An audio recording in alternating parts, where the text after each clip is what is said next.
أعوذ بالله من الشيطان الرجيم. بسم الله الرحمن الرحيم. هل أتى على الإنسان حين من الدهر لم يكن شيئا مذكورا إنا خلقنا الإنسان من نطفة أمشاج نبتليه فجعلناه سميعا بصيرا إنا هديناه السبيل إما شاكرا وإما كفورا إنا أعتدنا للكافرين سلاسل وأغلالا وسعيرا إن الأبرار يشربون من كأس كان مزاجها كافورا عينا يشرب بها عباد الله يفجرونها تفجيرا يوفون بالنذر ويخافون يوما كان شره مستطيرا ويطعمون الطعام على حبه مسكينا ويتيما وأسيرا إنما نطعمكم لوجه الله لا نريد منكم جزاء ولا شكورا إنا نخاف من ربنا يوما عبوسا قمطريرا فوقاهم الله شر ذلك اليوم ولقاهم نضرة وسرورا وجزاهم بما صبروا جنة وحريرا متكئين فيها على الأرائك لا يرون فيها شمسا ولا زمهريرا ودانية عليهم ظلالها وذللت قطوفها تذليلا ويطاف عليهم بآنية من فضة وأكواب كانت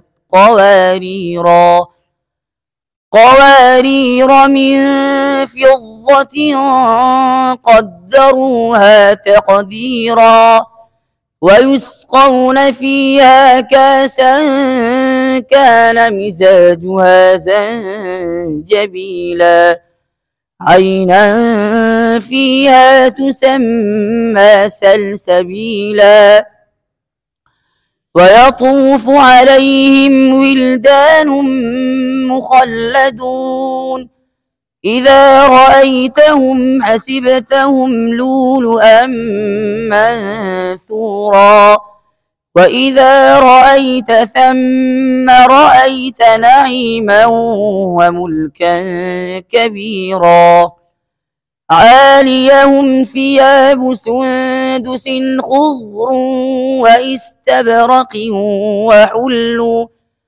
وحلوا أساور من فضة وسقاهم ربهم شرابا طهورا إن هذا كان لكم جزاء وكان سعيكم مشكورا إنا نحن نزلنا عليك القرآن تنزيلا فاصبر لحكم ربك ولا تطع منهم آثما أو كفورا واذكر اسم ربك بكرة وأصيلا ومن الليل فاسجد له وسبحه ليلا طويلا إن هؤلاء يحبون العاجلة ويذرون وراءهم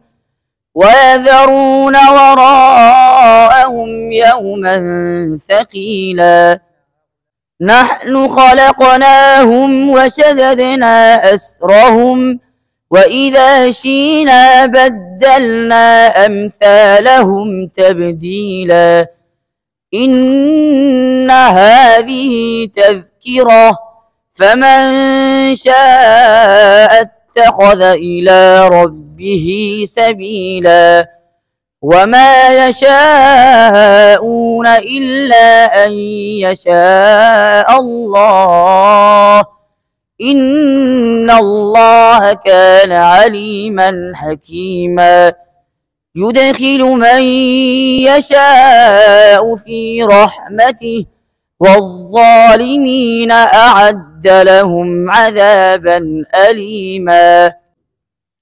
بسم اللہ الرحمن الرحیم. سورۃ الدہر امام ابو عمر بصری کے لیے انہوں نے پڑھا.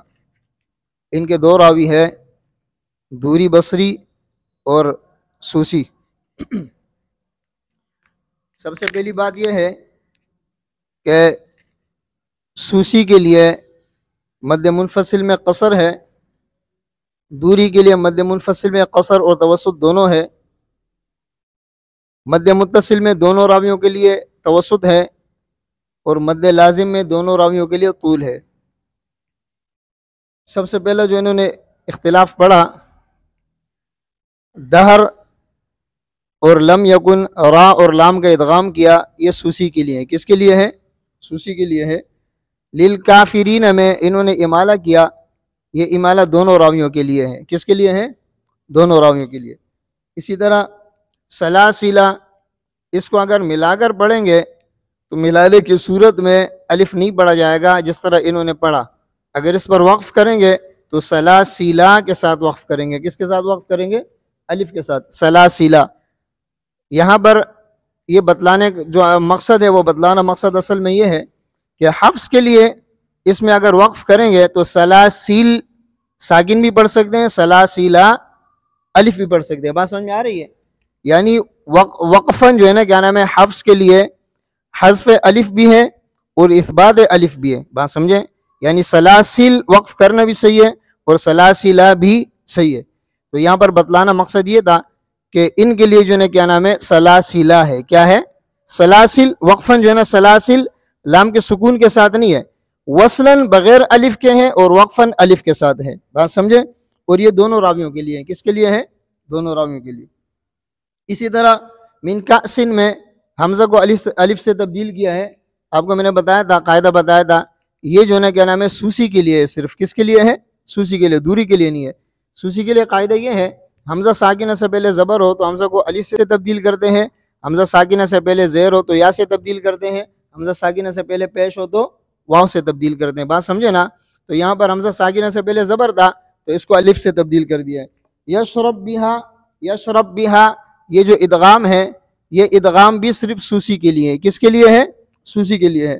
قواریرہ، یہ دو قواریرہ ہے، یہ حفظ کے طرح پڑھتے ہیں. کس کے طرح پڑھتے ہیں؟ حفظ کے طرح. اچھا، حفظ کے لیے قاعدہ کیا ہے؟ حفظ کے لیے پہلا والا قواریرہ، اس میں اگر وقف کریں گے تو الف پڑھیں گے، قواریرہ. اگر وقف نہیں کریں گے تو الف نہیں پڑھیں گے. اور دوسرے والے قواریرہ میں وقف کریں یا نہ کریں الف نہیں پڑھیں گے. بات سمجھ میں آ رہی ہے؟ قواریرہ، پہلا والا وقف کیا، الف پڑھا گیا، ملا کر پڑھا قواریرہ، قواریر. دوسرے والے پر وقف کیا، الف نہیں پڑھا. اور اگر دوسرے والے کو ملا کر پڑھیں گے قواریرہ من فضہ، تو اس میں ملانے کی صورت میں بھی الف نہیں ہے اور وقف کی صورت میں بھی الف نہیں ہے. دوسرے والے میں، پہلے والے میں وقفاً الف پڑھا جائے گا، وصلاً الف نہیں پڑھا جائے گا. بات سمجھ میں آ رہی ہے؟ تو یہ جو ہے نا کیا نام ہے، دونوں راویوں کے لیے ہے، یہ حفظ کے طرح ہیں. کس کے طرح ہیں؟ حفظ کے طرح. اس کے بعد کأسن، کأسن والا وہی قاعدہ ہے جو میں نے آپ کو بتایا، سوسی کے لیے ہے. یعنی حمزہ ساکنہ سے پہلے زبر ہے تو حمزہ ساکنہ کو کس سے تبدیل کرتے ہیں؟ الف سے. اسی طرح لؤلؤن، لؤلؤن کے اندر پہلا حمزہ ساکنہ ہے نا، تو پہلا حمزہ ساکنہ سے پہلے پیش ہے تو یہ پیش جو کیا نام ہے، پیش کی وجہ سے پہلے والے حمزے کو واو سے تبدیل کرتے ہیں. کس سے تبدیل کرتے ہیں؟ واو سے. یہ صرف سوسی کے لیے ہے. دوری کے لیے دوری کے لیے جو ہے نا کیا نام ہے اسی طرح ہے، جس طرح حفظ کے لیے ہے دوری کے لیے اسی طرح ہے، لؤلؤن، صحیح ہے نا، لؤلؤن جو ہے نا کیا نام ہے کس کے لیے ہے؟ سوسی کے لیے، بات سمجھے؟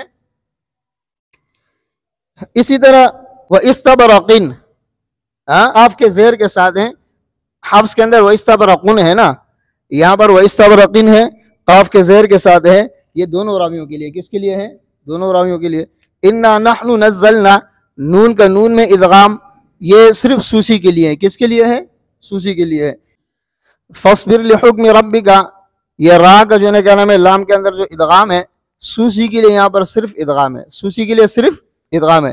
دوری کے لیے ادغام بھی جائز ہے اور دوری کے لیے اظہار بھی۔ دوری کے لیے دو وجوہ ہے، دوری کے لیے کتنے وجوہ ہیں؟ دو وجوہ، ادغام اور اظہار دونوں ہے، سوسی کے لیے صرف ادغام ہے، بات سمجھے نا۔ فَاصْبِرْ لِحُکْمِ کے اندر سوسی کے لیے صرف ادغام ہے، دوری کے لیے ادغام اور اظہار دونوں وجوہ ہے، بات سمجھے؟ اظہار کا مطلب یہ ہے حفظ کی طرح پڑھنا۔ اسی طرح شینا، یہ حمزہ ساکنہ ماقبل مکسور ہونے کی وجہ سے حمزہ کس سے تبدیل ہوئی؟ یا سے، کس کے لیے ہے؟ سوسی کے لیے، بات سمجھے نا۔ سوسی کا میں نے آپ کو قاعدہ بتایا، حمزہ ساکنہ سے پہلے زبر ہو الف سے تبدیل کریں گے، زیر ہو یا سے تبدیل کریں گے، پیش ہو واو سے تبدیل کریں گے، یہاں پر تینوں آ گیا ہے۔ کاسن میں جو ہے نا کیا نام ہے زبر والا آ گیا ہے ماقبل، اور لؤلؤن میں پیش والا آ گیا، اور شینا میں زیر والا آ گیا ہے، تو یہاں پر اس کو کس سے تبدیل کریں گے؟ یا سے تبدیل کریں گے، اور یہ کس کے لیے ہے؟ صرف سوسی کے لیے، دوری کے لیے نہیں ہے۔ اسی طرح یشاؤن بجائے تا کے یا کے ساتھ ہے، یعنی غائب کے صیغے کے ساتھ ہے، کس کے ساتھ ہے؟ غائب، مذکر غائب کے صیغے کے ساتھ ہے، کس کے ساتھ ہے؟ مذکر غائب کے صیغے کے ساتھ ہے، دونوں راویوں کے لیے ہیں، کس کے لیے ہے؟ دونوں راویوں کے لیے۔ اچھا، اس کے بعد بین السورتین، یعنی ایک سورت جب ختم کرتے ہیں دوسری سورت شروع کرتے ہیں، ایک سورت ختم کرتے ہیں دوسری سورت شروع کرتے ہیں، اس میں تین وجوہ ہیں، کتنے وجوہ ہیں؟ بسم اللہ پڑھنا بھی صحیح ہے، بغیر بسم اللہ کے وصل کرنا بھی صحیح ہے، اور بغیر بسم اللہ کے سکتہ کر کے پڑھنا بھی صحیح ہے، یہ بھی دونوں راویوں کے لیے ہے۔